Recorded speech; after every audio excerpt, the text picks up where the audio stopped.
there is very little introduction to be made, as Venerable Bhikkhu Bodhi is well known to all of us, having spent many, many years in Sri Lanka and being the president and editor of the Buddhist Publication Society.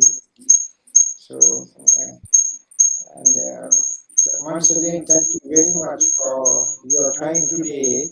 Although Vesak is celebrated tomorrow, I think, in Sri Lanka, due to the busy schedule, we have decided to have the Dhamma talk today. So, whenever we can start with Pansili, and continue. So, okay, so you can do the Namaskara first. Yes. Namo tassa bhagavato arahato samma sambuddhassa. Namo tassa bhagavato arahato samma sambuddhassa. Namo tassa bhagavato arahato samma sambuddhassa. Buddham saranam gacchami. Buddham saranam gacchami. Dhammam saranam gacchami. Dhammam saranam gacchami. Sangham saranam gacchami. Sangham saranam gacchami. Duriyampi Buddham saranam gacchami. Tuyampi buddham saranam gacchami. Duriyampi Dhammam saranam gacchami. Tuyampi dhammam saranam gacchami. Duriyampi Sangham saranam gacchami. Tuyampi saranam gacchami. Tadiyampi Buddham saranam gacchami. Saranam gacchami. Tadiyampi Dhammam saranam gacchami. Tuyampi dhammam saranam gacchami. Tadiyampi Sangham saranam gacchami. Tuyampi dhammam saranam gacchami. Sarana gamanang sampunang. Sadhu, sadhu. Panati pata viramani sikapadam samadhiyami. Panatipata viramani sikkapadam samadhiyami. Adina dana viramani sikapadam samadhiyami. Siladana viramani sikkapadam samadhiyami. Kame sumicha chara viramani sikapadam samadhiyami. Kami sumita chara viramani sikkapadam samadhiyami. Musavada viramani sikapadam samadhiyami. Musavada viramani sikkapadam samadhiyami. Sura mirya maja pamada tana viramani sikapadam samadhiyami. Surani Matipamadattana viramani sikkapadam samadhiyami. Ti saranena saha panchasilang dhammang sadhukang surakitang katva apamadena sampadeta.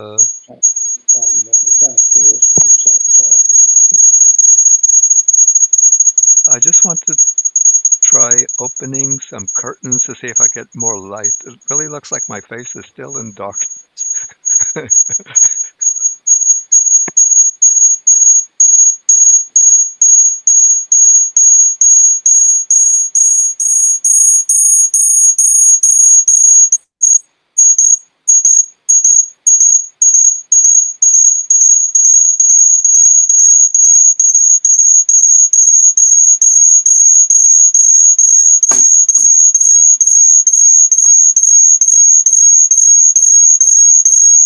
I'm not sure that this makes it any better. I don't know why.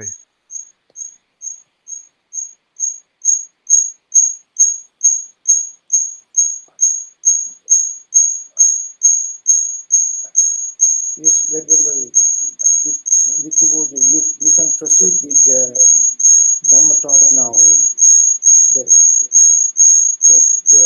The interesting topic by you was probing beneath the world's charming surface. Very Okay. interesting topic. And Okay. thank you. Okay. So I just will go start with the salutation just one time. Namo tassa bhagavato arahato samma sambuddhassa. Homage to the Blessed One, the Worthy One, the fully enlightened one. Okay, so I guess I say good evening to everybody in Sri Lanka, even though it's a very bright sunny morning here in New York State. And I guess I say this afternoon to a good afternoon. I see some people coming in from the United Kingdom, so it would be afternoon for you. And maybe there are some people on the other side of the world, so I have to say good good night to you. Okay. Okay, so this talk is being held in connection with the Vesak celebration, though there seem to be different dates for the Vesak celebration this year. And so we know that Vesak celebrates the birth or commemorates the birth, the enlightenment, and the parinibbana of the Buddha. And of course, the significance of the Buddha's status in the world, the reason that he's honored and venerated in the world is because what makes him a Buddha, an enlightened one, is his enlightenment. And so, of the three events that we commemorate at Vesak, the really central one is the enlightenment. And the quest for enlightenment begins with an act of renunciation, nekama. And renunciation means turning away from the world, from the attractive, alluring things of the world, in order to seek that state of unshakable liberation. It means to move from the impermanent and transient and perishable things of the world to the timeless, imperishable state, which we call nibbana.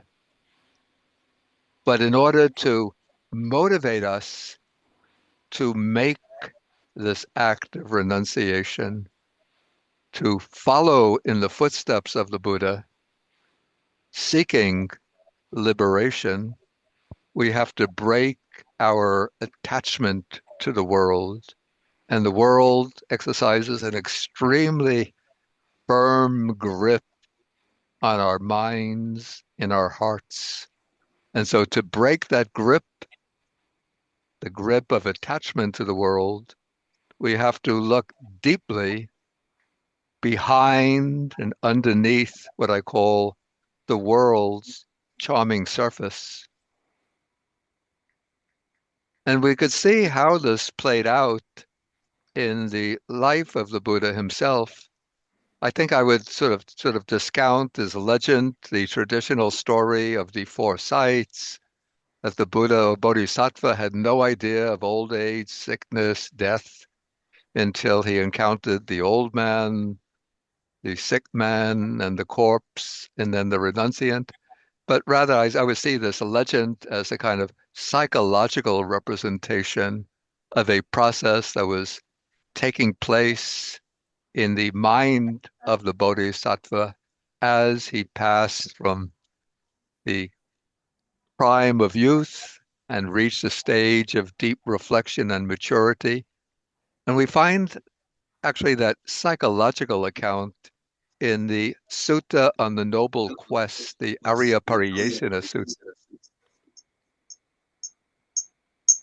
Yeah, I'm getting some bounce back of my voice. Okay, it seems okay now. So we find a account of that psychological process in the Arya Pariyesana Sutta. In the Majjhima Nikaya, this is Sutta number 26. So the Buddha says here that before his enlightenment, when he was still a bodhisattva, he was subject to birth, old age, and death, to sorrow and defilement. And he also searched or sought for things that are subject to birth, aging, sickness, and death.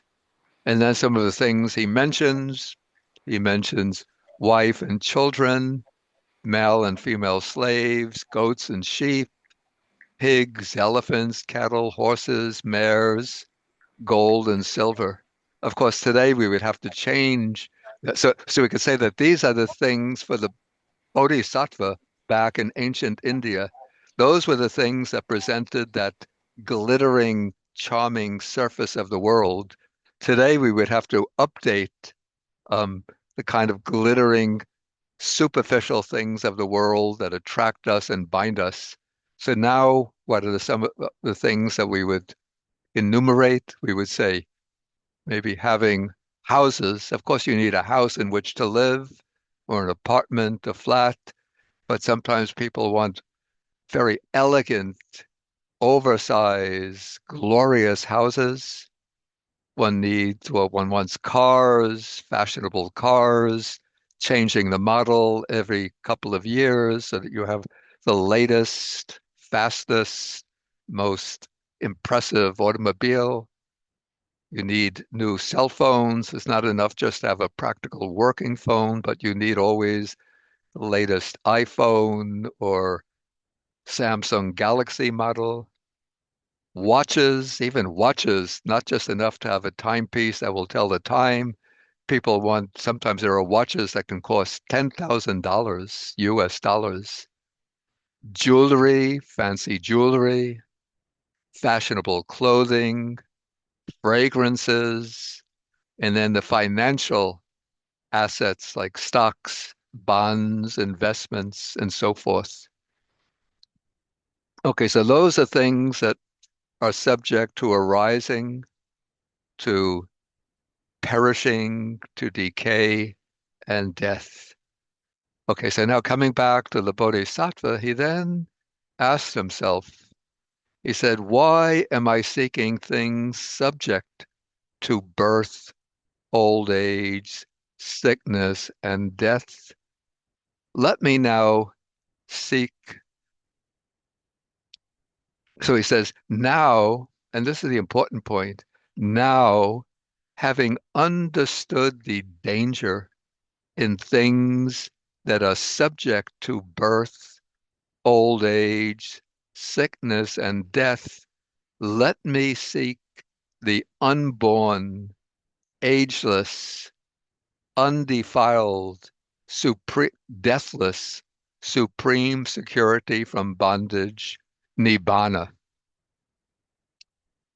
And so here we see how the Buddha or the Bodhisattva, through reflection, has penetrated beneath the things of the world that present that charming, glittering, alluring surface, and seen the important phrase is having seen the danger, the adinava in those things.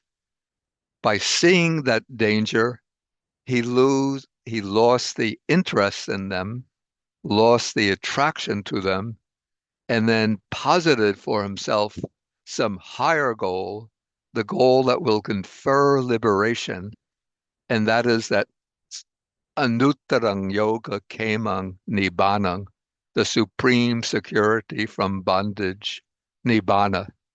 And when he set himself that goal, then he renounced the household life, went forth into homelessness, and eventually, after some 6 years of striving, struggle, he attained, realized that unborn, ageless, undefiled, deathless, supreme security from bondage, nibbana.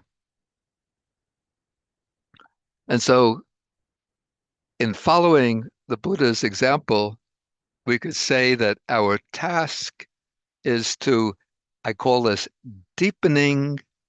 Our task is to deepen our perspective on the world, which means the way the Bodhisattva did, to see through, to see beneath the superficial glitter of the world, the things that attract us and hold us in bondage. And that means to see beneath what are some of the things that present the superficial glitter. So we could say sensual pleasures, material possessions.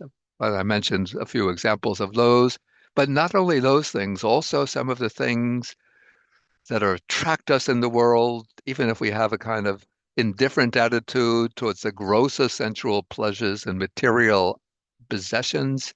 But there's also the craving for position, power, and fame. And I say that those are actually the more dangerous allurements today, especially in this world where we have this contest for political power, for fame over the internet and over other forms of social media, and for high position and power. And so we have to examine these hooks that bind us to the world. We have to examine them deeply and see the danger that lies beneath that superficial, that surface glitter. And not only do we see beneath the superficial glitter of the world, but we also have to see through the deceptions of the mind, of our own mind, that keep us hooked on this quest for enjoyment, for pleasure, for position, power, and fame. And what are these deceptions? These would be the distorted perceptions that the Buddhist texts speak about. This would be the vipallasa sanya or sanya vipallasa, the distortions of perception, distortions of thinking, distortions of views that present us with the ideals of permanence, beauty, pleasure, and self-status that continually fuel and intensify craving. So we have to look deeply outwardly at the things of the world and penetrate beneath their glitter, and also look deeply into the workings of our own minds and find out and uncover and reverse those distortions that keep us in bondage. And interestingly, after the Buddha attained enlightenment, he presented in several a group of suttas.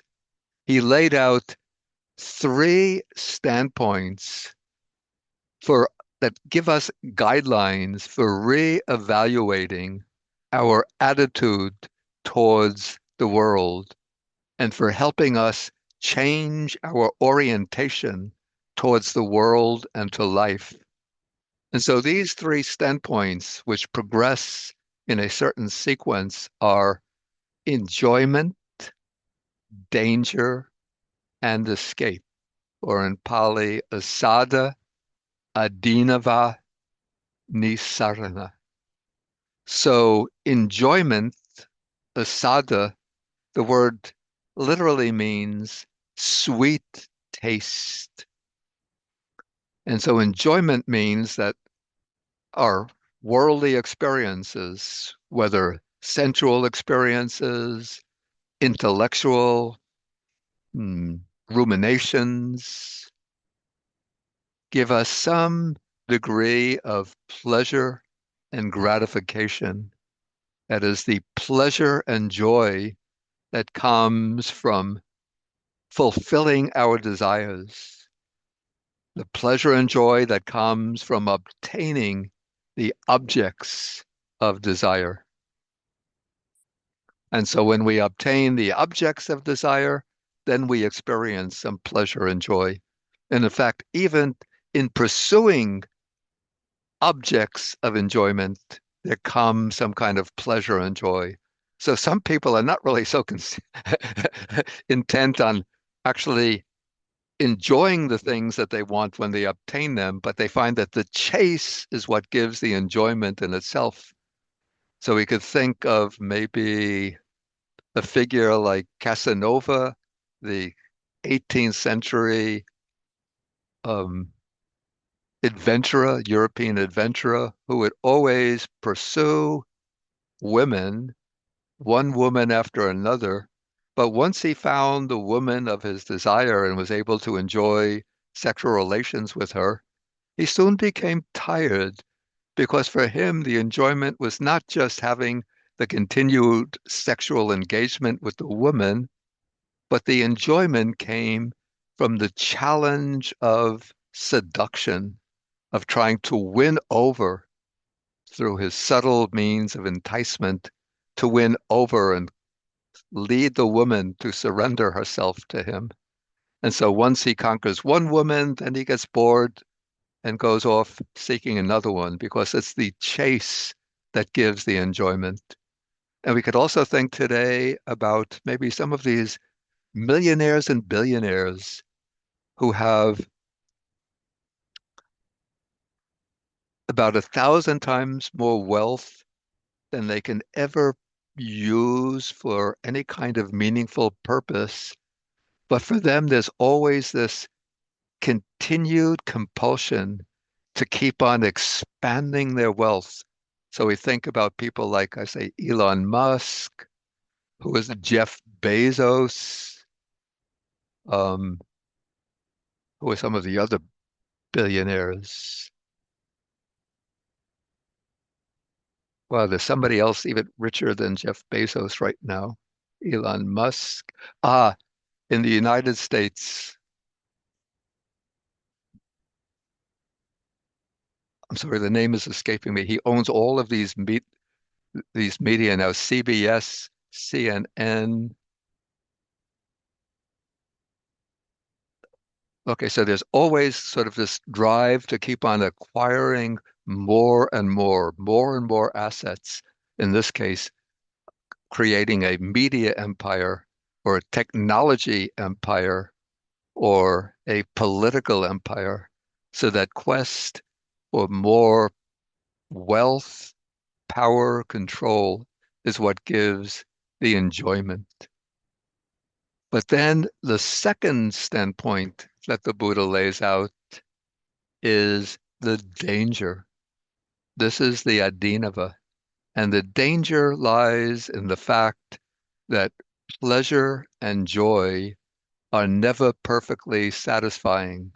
So the Buddha says that the danger is that whatever enjoyments we have, they are impermanent, they're bound up with suffering, with dukkha, and they are subject to perish, to change.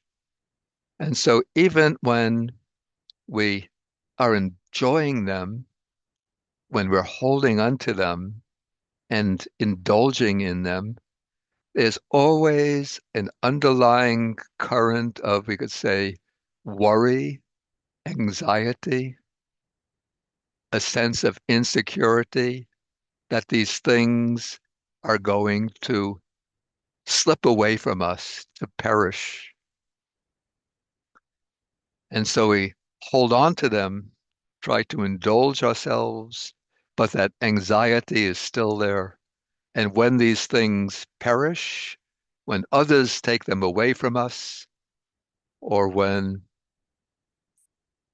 we lose control over them, or other things appear which appear to be brighter, more beautiful, more desirable, then that pleasure and joy that we have been obtaining from them loses its luster, and we become discontent and have to seek enjoyment elsewhere.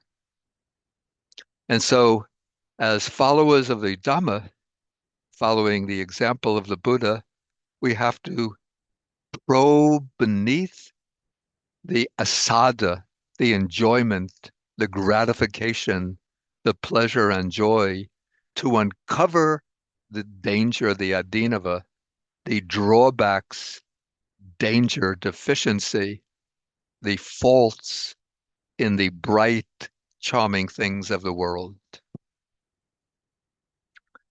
And then we come to the third standpoint that the Buddha lays out in this threefold sequence.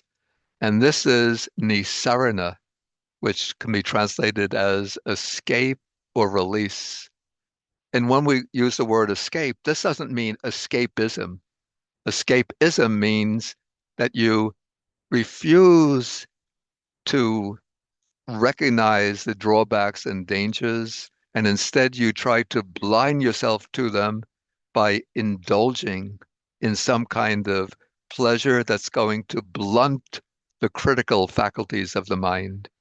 For example, escapism, when somebody meets problems, challenges in their personal life, then they resort to alcohol or to drugs or to sexual indulgence or to any other kind of worldly enjoyments in order to refuse to escape the challenge of dealing with their particular difficulties. But escape here means that you use wisdom or insight to seek out the means to liberation, the means to release from the dangers and drawbacks that are always lying beneath the world's charming surface. And the Buddha says that the escape or release from the charming things of the world is the removal and abandoning of attachment to these things. Chandaraga Vinaya, Chandaraga Pahana, removing and abandoning desire and lust.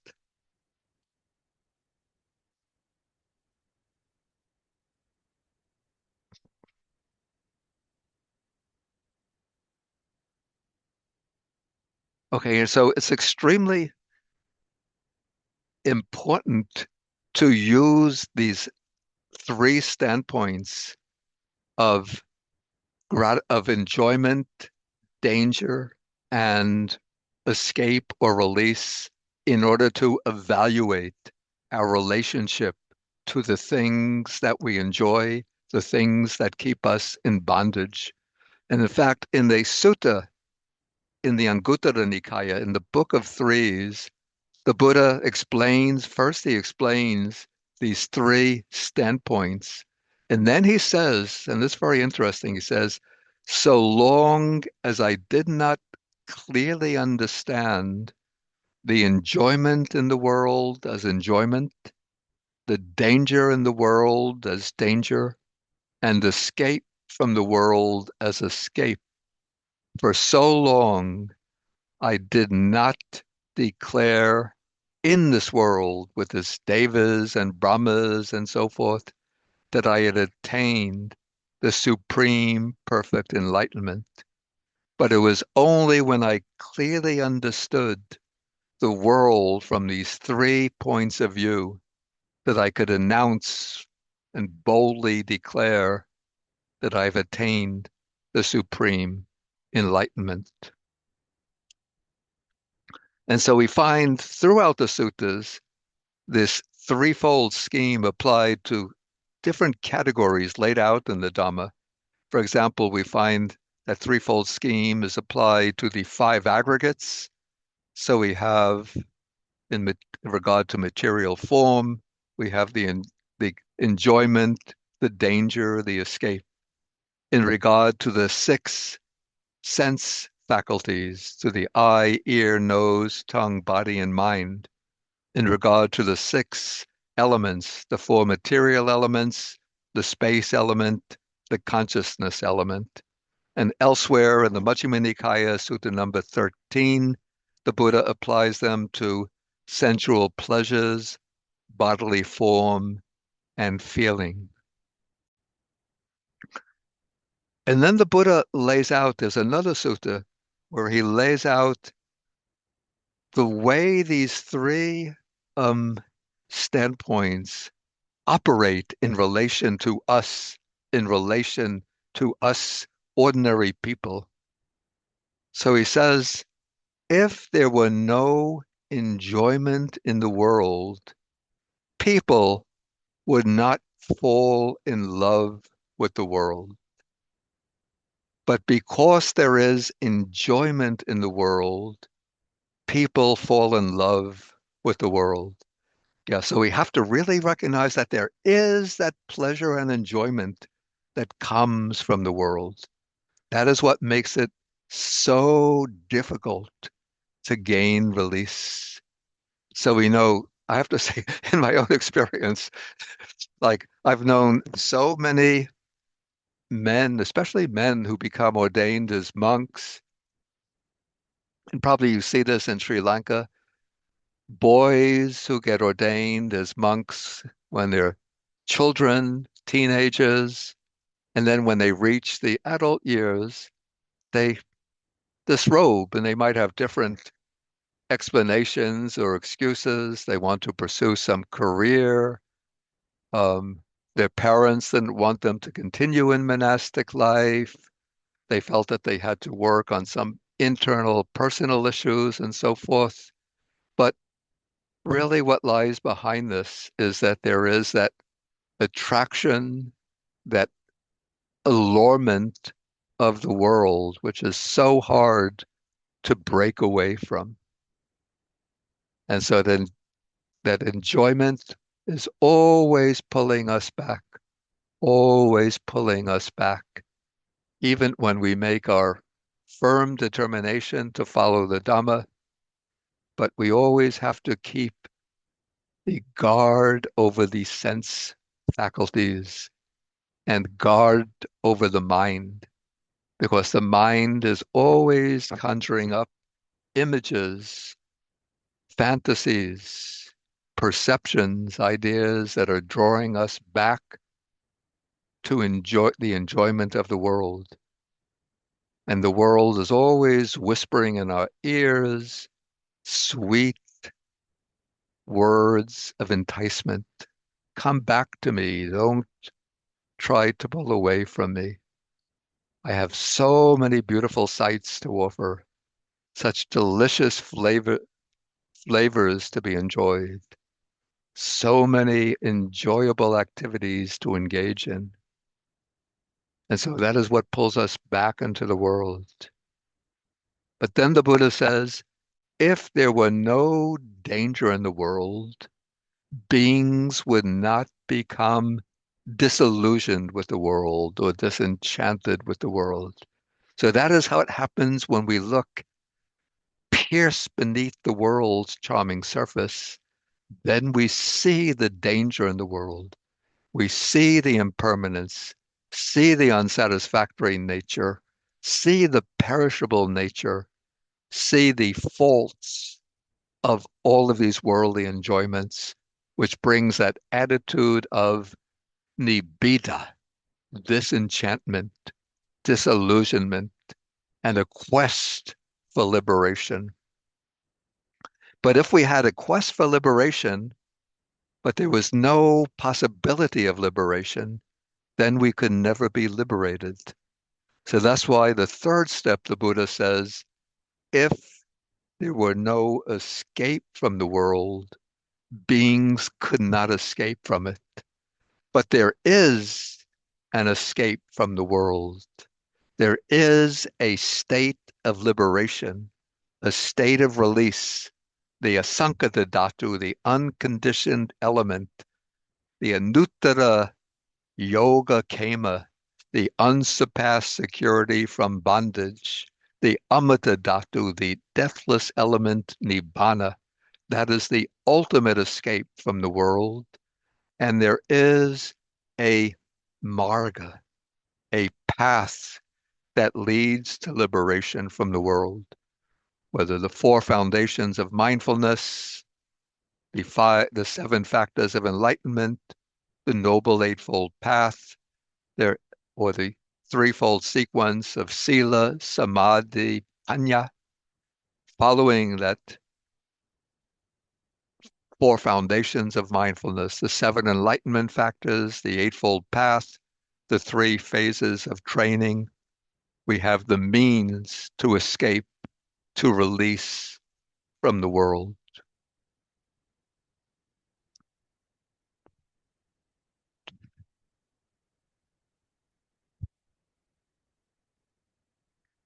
Okay, then as another sort of illustration of the way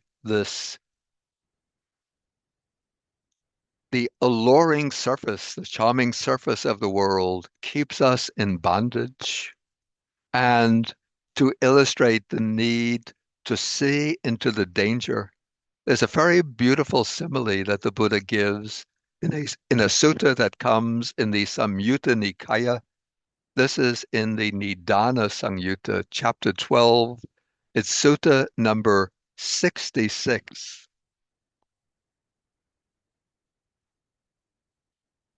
And it's the simile of the poisoned cup. So here the Buddha says that he raises the question. So he says that the cause of our bondage, what keeps us tied to this round of repeated birth, old age, and death is tanha, craving. And then he raises the question, how is it that craving arises and settles down on the world? And he says, whatever in the world has a pleasant and agreeable nature, it's here that craving arises, and it is here that craving settles down. And then he raises the question, what in the world has a pleasant and agreeable nature? And then he says it's the eye, the ear, the nose, the tongue, the body, and the mind that have a pleasant and agreeable nature. It is here that craving arises and settles down. And then in the Satipatthana, the Mahasatipatthana Sutta, he elaborates even further on this and says not only the six sense faculties, but their objects, visible forms, sounds, odors, taste, tactile objects, mental objects, and the six types of consciousness, eye, ear, nose, tongue, body, mind consciousness, and the six types of contact, the six types of feeling. So all the multiple diverse phenomena of the world, that is where craving arises and settles down. And why does craving arise and settle upon these things? Because they have an agreeable, a pleasant and agreeable nature, a pleasant and agreeable appearance. They appear to be pleasant and agreeable. They present that charming surface, the asada, the apparent enjoyment. But underneath that enjoyment, that pleasant and agreeable surface, there is the danger. And he illustrates this with the example of there's a bronze cup which has a beverage, kind of sweet drink, which has a nice color. It has a very, very delightful aroma. And if you drink it, it has a wonderful taste. But this is the important point, that delightful beverage is mixed with poison, and you can't detect the poison with your ordinary sense of taste. And so there comes a man who has been maybe walking many, many miles. He's weary, tired, very thirsty. And then he sees this bronze cup with the beverage, and people tell him, good man, here's this bronze cup with a beverage that has a very delightful color, aroma, and taste, but it's mixed with poison. You could drink it if you want, and when you drink it, you'll get a very, very pleasant feeling. But after you drink it, you'll meet with death or deadly pain. But this man, because he's so thirsty and he's so attracted by the color, the fragrance, and the taste of that drink, that he just takes it up and swallows it, drinks it thoroughly, and then he meets with death or deadly suffering. And so that man represents us ordinary people, deluded people. And so we're always seeing the cups with this very delightful beverage, whether it's forms, sounds, odors, tastes, textiles, textures, or the mental objects, the charming objects of the world that attract us and hold us in bondage. We're always drinking the delightful sensual pleasures and the mental objects, and then we remain in bondage to birth, old age, sickness, and death. And so our task is to see the danger. And this is like we have the counterpart of that simile. So here we have the same bronze cup. Then another person comes along, again, tired, weary, and thirsty. He sees the cup with the bronze beverage. People warn him that that beverage is mixed with poison, but the man thinks, I don't have to drink from that cup. I can drink some water or get some coconut water, tumbly, young coconut, or some milk or soy milk. I could quench my thirst and I will avoid that harm and suffering.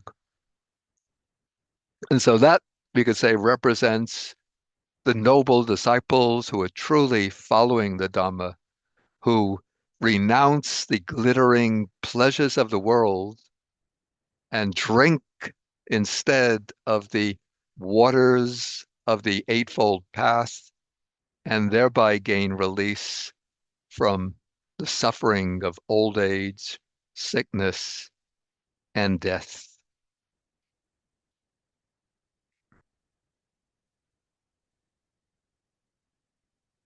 Okay, now I want to deal a little more fully with the question of how do we escape from our attachment to the world's charming surface. And to deal with this topic, what I did sort of reflectively is to lay out 5 things that primarily keep us in bondage to the world, 5 of the main attractions in the world. So the 5 things that I lay out are, and then I'm going to lay out 5 remedies, 5 antidotes to these 5 sources of attachment. So the 5 things that keep us in bondage, one is sexual pleasure, the indulgence of sexual desire. Second is the enjoyment of food, because we're always seeking sort of varieties of tastes. And here in this country, in the United States, We have so many different kinds of restaurants, particularly if you're living in one of the major cities. So, you know, when I was living in Sri Lanka, every day we would get Sri Lankan food. Of course, naturally, everyday Sri Lankan food. And I used to remember the days when I was living in New York City, when I would be able to go with my friends to Chinatown in Lower Manhattan, and we would go to one Chinese restaurant after another. And I used to think, oh, it would be so wonderful to be able to have Chinese food. But we didn't get Chinese food when I was living in Uttawatakeli and Kandy. Always Sri Lankan food every day. Okay, now I'm living in in a Chinese monastery where every day we get Chinese food, almost every day. But every once in a while, some Sri Lankan people will bring dana. Then I get Sri Lankan food, and it's so welcome. Or sometimes Indonesian people will bring Indonesian food. And so when you get a change, or sometimes some people will send out for Italian food. And so when we get different food, it brings some kind of relief from the boredom of having the same thing to eat every day. Okay, so there's the enjoyment of food, then comes attachment to life, this very deep clinging to life, which is the manifestation of bhava tanha, the craving for existence. And that is the craving that binds us to one life after another in this samsara. And then fourth, I lay out sensual pleasures, which are apart from sexual enjoyment and the enjoyment of food, but the other types, the diverse pleasures through the senses. And then the fifth is the attachment to the sense of ego, conceit, the sense of personal importance, or the craving, we could say, for position, status, and power. And so, what will be the antidotes, the remedies to these five kinds of attachment that keep us in bondage? And so, to deal with this, I have drawn upon a particular sutta that occurs in the Anguttara Nikaya, Book of Fives, Sutta number 61, where the Buddha speaks of five receptions, five sanya, which are not really literally perceptions in the sense of perceiving things with the senses, but rather they're five themes of contemplation, which he says lead to the deathless and culminate in the deathless. And so these five themes of contemplation are the asubha sanya, the perception of the unattractive nature of things, especially of the body, perception of the repulsiveness of food, the mindfulness of death, perception of danger, adinava sanya, and the perception of discontent with the world. And now I'll try to explain how these work. Okay, so we start off with the first object of bondage is sexual enjoyment. And of course, sexual enjoyment depends upon sexual desire. This would be kama raga or kama tanha. And that is the desire to indulge in sexual pleasures.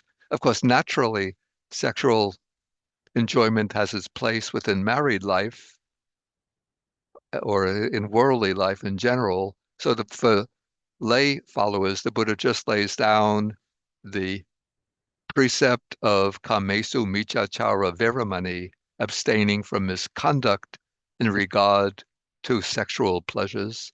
But for following the path to liberation in its fullness, one has to overcome that lure, that bond of sexual desire. And so for this, the Buddha prescribes the asubha sanya, the idea or theme, perception of the unattractive nature of the body, because sexual desire arises by perceiving the body, especially the body of a member of the opposite sex, or in the case of gay people, even a member of the same sex, seeing the body as being beautiful, attractive, charming. And so as Subhasanya, sometimes it's been translated seeing the loathsomeness of the body or the repulsiveness of the body. I don't like those renderings. I like just Asubha means not beautiful. And so we contemplate, take the body, which we perceive as beautiful and attractive, and we dissect the body and contemplate it in terms of its constituents. The texts lay out a full set of 32 constituents of the body. And I'm not going to go through the full list now. You can see the full list, at least 31 constituents in the Satipatthana Sutta and other suttas. Later texts add the brain, so we have 32 parts. But in a more concise way, you could practice this in a more concise way, which I often do, just in terms of 5 or 6 constituents. So you take this attractive, beautiful body, and you look at it in terms of first, there is the envelope of skin,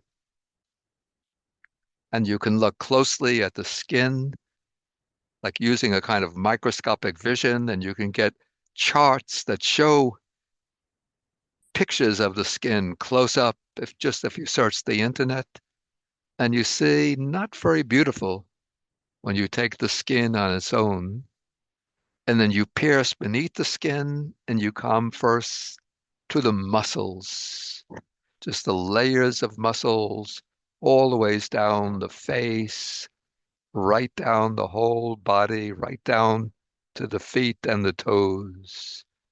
Then you pierce beneath the muscles and you see the skeletal structure, the skeleton. And then you go beneath the skeleton and you have the various organs of the body. I like to scan it from the brain down to the throat, then you come down to the lungs and the heart, down to the liver, kidneys, stomach, intestines, and then the blood to represent the liquid component, seeing the blood running through the whole body. And so you go through the body in terms of these constituents over and over. And as you do this regularly, you get this very clear perception of the nature of the body. And that serves as the antidote to sensual, especially to sexual desire, sexual lust. Of course, if you're living a household life, especially if you're a young couple, you have to be very careful how you use this meditation because you don't want it to break up the marital relationship. But it's probably good, even on occasion, for married people to use this meditation on occasion just to get a clear perception of the nature of the body. Then comes a meditation which is called, translated as the repulsiveness of food, ahare patikula sanya. But again, I don't really like to dwell so much on the repulsiveness of food. But what I find very, very useful for breaking the attachment to taste is first doing the way we do in the monastic life, reflection on the purpose of taking food, that we take food not to indulge the desire for gratification of the taste buds, not just to enjoy an assortment of different kinds of tastes, not for the purpose of making the body strong and beautiful, but we use the food to maintain the health and vitality of the body and for living the spiritual life. And then when eating, we eat with sati sampajanya, with mindfulness and clear comprehension. And the way that I like to do this and with what I teach is with each mouthful to break it up into six phases. So the six phases are taking up the food, whether you're using a spoon, fork, or your hand, you take up the food, then you bring it to the mouth, that's two, put it into the mouth is three, then chewing and tasting, that's four and five, which go go together, and then swallowing. And so for each mouthful, you pay attention to these six stages, and then the lure of or taste, even the most delicious taste, loses its grip on the mind.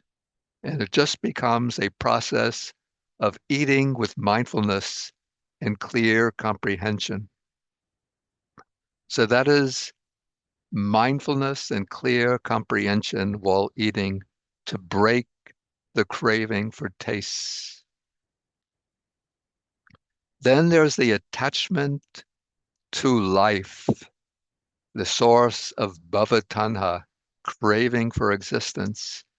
And the antidote to this is the recollection of death, marana sati.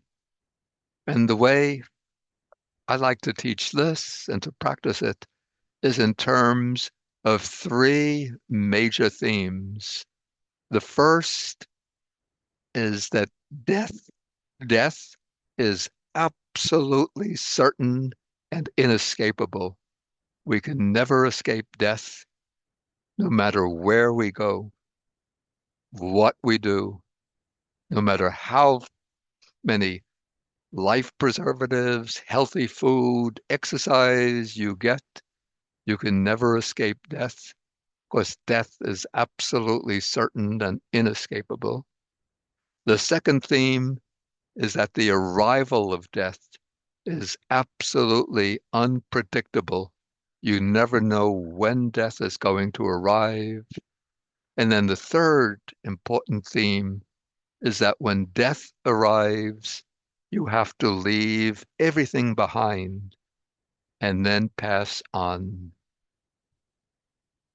So you have to leave behind all your material possessions, your home, your wealth, your position, status. All of those possessions must be left. You have to leave your family members, all of your loved ones behind, and even this body you have to leave behind. And so when you do this reflection on death, again, it gradually weakens that attachment to life and inspires that incentive to seek the deathless. Okay, the fourth source of bondage are sensual pleasures. This in a general way, not just sexual enjoyment or taste, but the whole glittering variety of sensual pleasures. And what's useful for this are some themes for contemplation that the Buddha lays out in some of the suttas, particularly in the Majjhima Nikaya, Sutta number 54. The Buddha lays out a number of similes for sensual pleasures. For example, he says that sensual pleasures are like, he compares it to a bunch of bones, a chain of bones that a butcher might throw out from the shop, and then the dogs come and they start gnawing on the bones, trying to get some meat from the bones, but there's very little meat on the bones. And so in that way, we could see that sensual pleasures give little enjoyment and bring a lot of frustration and pain. And again, another simile the Buddha gives, he says that sensual pleasures is like a lump of meat or a lump of flesh, and then a crow comes and flies down and picks up that lump of flesh and flies away. But other crows come and attack the first crow and try to fight with it to take that piece of meat away. So that's the way people are always fighting each other in order to obtain sensual pleasures or wealth or luxuries. Again, the Buddha compares sensual pleasures to a dream. It's like a man has a dream where he sees himself in a very beautiful landscape with delightful gardens, flower beds, fruit trees, lakes with lotus flowers, and birds flying and settling in the lake. And then he wakes up and he's living in a little thatched hut with a factory nearby, which is spewing out a lot of pollution, and there's a lot of garbage thrown in the streets. And so he says, central pleasures are just like the enjoyments seen in a dream. And so when you use these similes, that helps to break the attachment to sensual pleasures. And then the fifth thing that keeps us in bondage. So this is what I call the Adinava Sanya, which is recommended. You see the dangers or drawbacks in sensual pleasures. And then the fifth law or thing that keeps us in bondage is what I call the sense of ego, conceit, the sense of our personal importance, our self-identity, could be position, status, fame, and power. And the antidote to this is what the Buddha calls sabaloke anabhirati sanya, the perception of discontent with the entire world. So in this case, how does one develop that discontent with the entire world? Okay, so we take the sense of ego, the sense of the conceit, I am, and we see what is the basis for the sense of ego, the sense of conceit, and underlying it is identification with the five aggregates: material form, feeling, perception, volitional activities, and consciousness. And then we have to contemplate these five aggregates by way of the three characteristics: anicca, dukkha, anatta. Five aggregates that we identify with.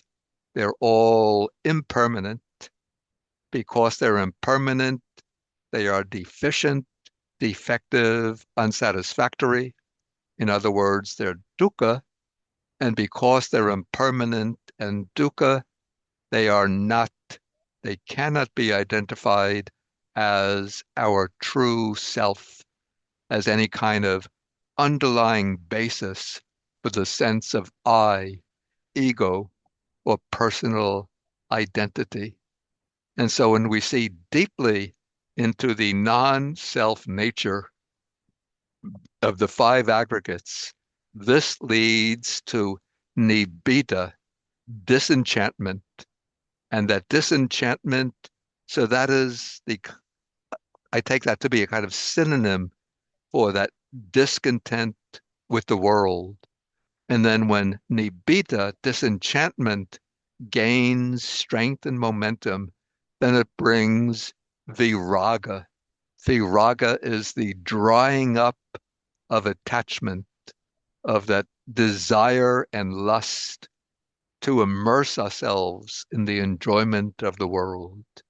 And viraga is that breaking of the attachment. And when that attachment is broken, then it culminates in vimutti, liberation, which is the goal of the Buddha's teaching. And when you gain liberation, that means that you're completely free from the lure of the attachment of the charming things of the world's charming surface. Okay, maybe with that, then I will bring this talk to a conclusion. Thank you. So thank you Thank very much for your attention. So thank you, most venerable Bhikkhu Bodhi, for this very interesting and very mind-reaching talk today. I think all of us were very, very mesmerized by the examples you gave us using various suttas and attachments to the mindfulness. Mm. In this regard, I have asked for any questions and answers. So I'll ask some of our panelists who are present, mainly Venerable Vajrarami Nanasiyo, if there are any comments you wish to Mm. make on this sermon today by the Most Venerable Bhikkhu Bodhi. Yeah, so let me just say hello to my old friend, now Venerable Vajrayamanyanasi. I used to know him as Olcott Gunasekara back in Yes. those days when I was in Sri Lanka. Sure. No, nothing. It's a wonderful talk. You brought us, you are taking the current situation of trying to understand the Buddha's during in the what do you call the the the sutta, his surroundings, his environment, and the present day environment. And that was very good because you bring into the present day the Mm. environment and what it means and the attachments that are there. And finally, you ended up with how to get rid of these. I think it's a wonderful speech. It's Mm. complete in itself, and it will be very useful for everyone to have those, the comments, the suttas that you cited. Sometimes, we were not able to get the exact sutta, name of the suttas, but that will be useful because the pronunciation also sometimes, the way we pronounce and the way sometimes Venerable Sir you pronounce is something that is not the same. So in Anguttara Nikaya, there was some references I think the Yeah. Yeah. Panchaka Nipata. Okay. Yeah. Okay. So this is the way. Okay. So it's the Panchaka Nipata. Yes. And then because I use just a straight numbering scheme, Yeah, that's all right. so it's number 61. 61. Okay. Yeah, but it doesn't give detailed explanations of those Mhm. five perceptions. You don't Yeah. find it there. You find more explanations of at least of some of them in Girimananda Sutta, which is also in Anguttara Nikaya, Book of Tens. I Mhm. think it's Sutta number 6, could be Sutta number 60 in the Book of Tens. Yes. In fact, in my library, your books are there, so I always consult them every day almost. And Mm. today I also, so you're always in my memory, my mind. Oh, good. Thank you. Thank you very much for the excellent talk. Thank you. We also have Venerable Kasapa. Are there any questions you have on this talk, Dhamma talk today? Venerable, you have to unmute. You have to, yeah, please. Yes. Hello, Venerable. Ah, Yes, thank you very much for your mm, very enlightening talk. As usual, you mm, are an encyclopedia of Dhamma, uh, far ahead of most of us, I must say. What impressed me was the uh, practical theme, as I see it, of the particular teachings which you spoke of, mm, because you were um, talking about the various impediments, that are mm, confronted, such as, lust and mm. and the others. There were five, I believe. Yeah, yeah. Yeah. So these are things which were clearly identified by the Buddha. And the basis of the practice is mindfulness. So one sees clearly the major obstacles which have to be dealt with, Yeah. and one deals with them in various ways, such as in the case of lust, with the asubha meditations, and in the case of the unattractiveness. Is that a suitable translation of Yeah, asubha? yeah, Unattractiveness. Yeah, yeah, that's what yeah, I, yeah. I noted the subtle point you made about that, rather than the mm, loathsomeness of the body. yeah. Yeah. Yeah. So so that is the flips, the flip Mm. side of it. Yeah, flip side, The that's a good expression. Yeah, yeah, that is the counteractive perception, hmm which balances the mind out. You know, and these are saving graces, hmm for particularly a lot of monks and perhaps hmm nuns as well. Um, uh, which can determine whether certain individuals are able to stick the course hmm in the holy life or not. Yeah, yeah, Because one has to be very much on guard, and yeah, we are in a sense spiritual warriors of sorts, mhm, yeah, because these currents of defilement are very, very strong yeah, indeed, yeah, and can yeah. overwhelm people. And there's a combination of factors which will determine one's success on this path, depending upon the individual concerned. As you know, the Buddha was able to see the different mindsets of varying individuals, and so on various occasions gave differing teachings, with various combinations of Mm, uh, analogies and yeah, yeah, and so on, in order to help the individual to progress.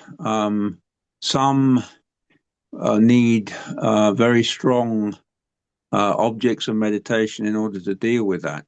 yeah, yeah. So yeah, so so this is very useful, as I see it, in relation to being aware of the major obstructions to meditation, and being equipped, or equipping oneself with the means to deal with those particular Mm, very strong defilements, mm, when they arise. yeah. Yeah. Thank you. But thank you. We have a few more questions. Mr. Senaga Samarasinghe, do you have any questions for Venerable Bhikkhu Bodhi? Thank you. Excuse me, sir. So you mentioned about how do we do away with these 5 source of attachments. The third source of attachment, can you explain about bhava tanha?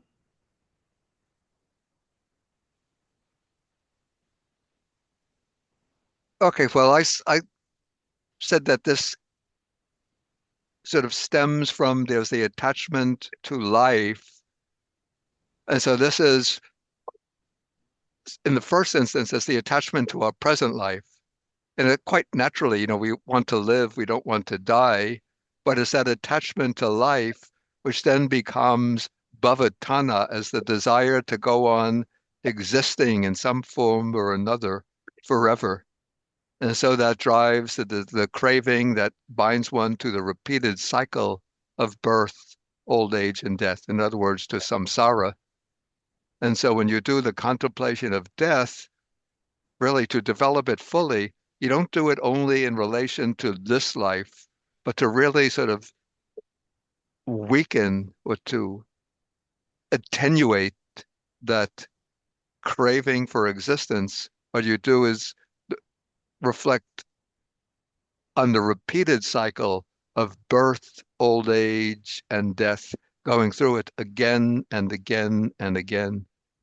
And as you see that, and you could take some of the suttas in which the Buddha lays out the drawbacks, the dangers of samsara. For example, this would be in the Samyutta Nikaya, chapter number 15, the beginningless nature of samsara, how there's no first point to this samsara, that we've been going from life to life, and again we take birth, we grow old, we die, and then we leave behind, the Buddha says, if you take the bones that one person has left behind, even in one kalpa, in one aeon, and collect them all together, it would form a mountain higher than the, I don't know, Mount Everest. Yeah, so that will give some sense of disenchantment with samsaric existence.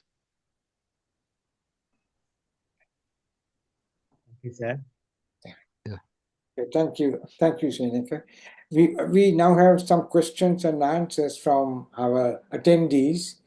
The first one is from anonymous attendee. How should we balance personal spiritual growth with responsibility towards collective suffering? Yeah, well, I think it's very, very important to balance the two, and not just, especially if one is living in the world, not just to, withdraw and try to develop your own spiritual growth. Because today we're facing, I would say very, very immense challenges to our collective well-being. Particularly, we have, I'd say probably the greatest challenge which is facing us is the challenge of environmental despoliation and the destruction of the natural environment, particularly through the use of fossil fuels, driving climate change, which is going to produce, massive changes in the Earth's geophysical system, which will have terrible impacts upon billions of people around the world. It will make whole regions of this world almost uninhabitable. So that is like one major aspect of a source of collective suffering. And then another, I'd say again, I alluded to this earlier, is the concentration of wealth into the hands, immense, inconceivable wealth into the hands of few people who are able to use that wealth to develop systems of domination and control, which are going to create vast misery for billions of people. Yeah, so we have to try to find means to promote what I would call greater distribution of wealth and to preserve systems of democracy against the tendency which is occurring throughout the world towards concentrations of economic power aligning themselves with concentrations of political control. And that will lead to these emerging authoritarian autocracies. All right, thank you. The next question is, From Ranjit Tabru, Venerable Sir, as educated Buddhists, we realize the impermanence of life, the Four Noble Truths, etc. But this understanding does not lead us to Nibbana as it happened with Buddha. What more do we need to do to reach Nibbana? I think we have to remember that this Buddhist path is a very gradual path, and one can't expect just to make quick, instantaneous results, to get quick, instantaneous results. So you have to start out. We start out with saddha. We have faith and confidence, and then based on that faith and confidence, then we undertake the training, the practice. And I say two aspects to the practice. One is the accumulation of merits. Merits very important. They shouldn't be overlooked. So these would be the merits that come from, the practice of generosity, observing precepts, from developing these qualities of loving kindness and compassion, and then embodying these in our actions in our everyday life. And so the accumulation of merits is what provides, I would say, the kind of fuel for our progress along the path. And then what actually brings the progress is by undertaking some practices that you pursue regularly, consistently, and diligently in your everyday life. Even if you have living a family life, it doesn't mean that you completely neglect the inner cultivation of the mind. So you have to find what kind of practice resonates with your own interests, abilities, disposition. Could be recollection of the Buddha, recollection of the Sangha. Could be the development of metta bhavana, or practice of mindfulness of breathing, any kind of practice. And develop that practice, I'd say ideally at least half an hour a day, or maybe better, half an hour in the morning, half an hour in the evening. And then you will be building up those muscles of the spiritual life that eventually will culminate in the attainment of Nibbana. Right. Thank you. The next question is from Pabitra Donegal. Any advice on someone who is planning to become a monk?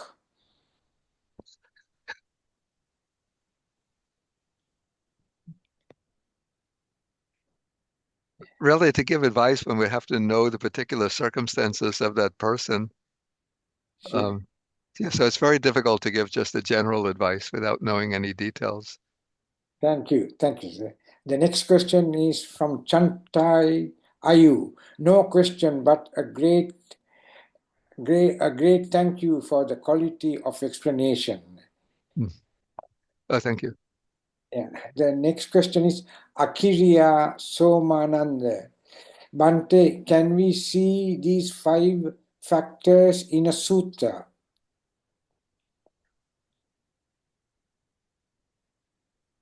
The 5 causes of bondage, is that what he's... Yeah. Can we see these 5 factors in a sutta? That's a question. I don't...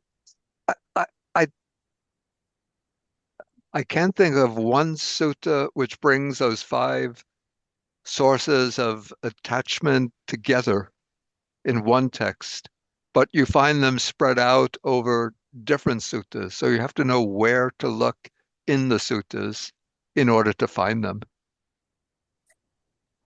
Thank you. The next one is from Nihal Balasurya. What an excellent Dhamma talk with reference to a number of suttas and a practical approach for Viraga Nibbitha Sadhu. Yeah. The topic of Arya Paryeshana Sutta was very timely. Okay, thank you. The next one is from Jayanta Vikramarachi. Any case, one day the sun is going to use all the gas and extinguish. That is final. Better go to Nirvana before that. Okay. Thank you very much, Bhante. I mean, there was a question. We had Mr. Deepal Suryarachi. He had to leave. He made a comment to say that it was an excellent Dhamma talk. Oh, thank you. Yeah. And on behalf of the International Dhamma Program, we are much obliged to you. We had over 194 Dhamma friends, which include bhikkhus and bhikkhunis from all over the world. So much merit and to you, most venerable Bhikkhu Bodhi, for your time today. So if it's okay, we can conclude by remembering the departed and the devas. Yeah. Thank you. Do I do the chant for sharing the merits with the devas? Thank you very much. Okay. So I'll do this chant for sharing the merit with the Dhamma protecting devas and nagas and then sharing the merits with all beings. Akasata Jabumata Devanaga Mahidika Punyantam Manumoditva Chirangra Kantusasanang Akasata Jabumata Devanaga Mahidika Punyantam Anumoditva Chirangra Kantudesanang Akasata Jabumata Devanaga Mahidika Punyanta manumoditva chirangra kantu mang parang dukha patachani dukha baya patachani baya soka patachani soka antu sabe pipanino. May those in suffering be free from suffering. May those in fear be free from fear. May those in sorrow be free from sorrow. May all living beings also be thus. Thank you. One last comment from Nandini. Most Venerable Sir, thank you immensely for your great clarification, Reverend Sir. So we'll conclude. I think our colleague Mr. Uday Ganepola will give a small vote of thanks for this afternoon and for your Dhamma talk. Thank you. Thank you, Uday. It is a great honor to have you, the most venerable Bhikkhu Bodhi, who is so passionately accepted our invitation to give the Dhamma talk on our international Dhamma program on this most sacred Vesak full moon day. As you know, Bhikkhu Bodhi has been on this program many times before. Bhikkhu Bodhi has done enormous contribution to spread and preserve the Theravada Buddhism in the world. As an author who has written hundreds of publications, including the translations of the Majjhima Nikaya, Anguttara Nikaya, Samyutta Nikaya, and Abhidhamma studies, and many others. Bhikkhu Bodhi also has co-authored many books and has been translated to many other languages. The thing that stands out the most is his wisdom and his desire to teach and preach Buddhism. Bhikkhu Bodhi is the president of the Buddhist Association of the United States and the founder of the Buddhist Global Relief Organization that funds projects to fight hunger and empower women across the world, including in Sri Lanka. Yeah. You can visit the website Buddhist Global Relief, one word, buddhistglobalrelief.org for more details, or you can contact us for your generous contribution towards these projects. Bhikkhu Bodhi also conducts programs on Wednesdays and Saturdays on Zoom They have guided meditation, sutta studies, and questions and answers. I want to thank you and Dame Maris for readily accepting our invitation for a Dhamma talk, and also to our Dhamma friends attending the Dhamma talk from Sri Lanka and overseas. Sadhu, sadhu. Thank you very much. Okay, thank you. Thank you so much. Yeah. Once again, much merit to you, Mm. Most Bhikkhu Bodhi, for being part of our team and for your time again. Much merit. So Okay, thank you so much. thank you for all the panelists and Venerable Vajranana Nanaseo, Venerable Kassapa for your contribution. Thank you. Much merit and with met. Goodbye. Thank you. Okay, thank you so much.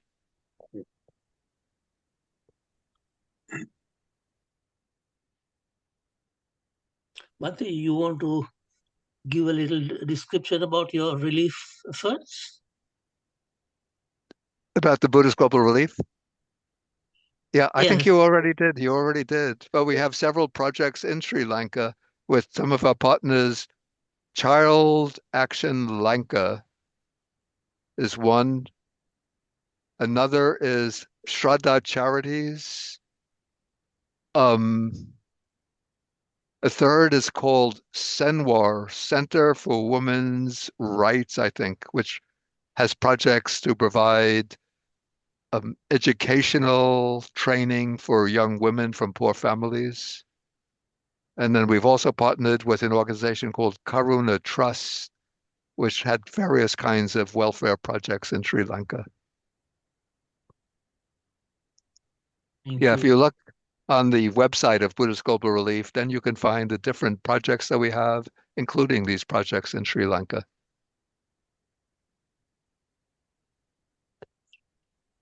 Yes. Okay, so I will sign off now. So thank you so much. Thank you. Many merits. Thank you. Thank you, sir. Thank you.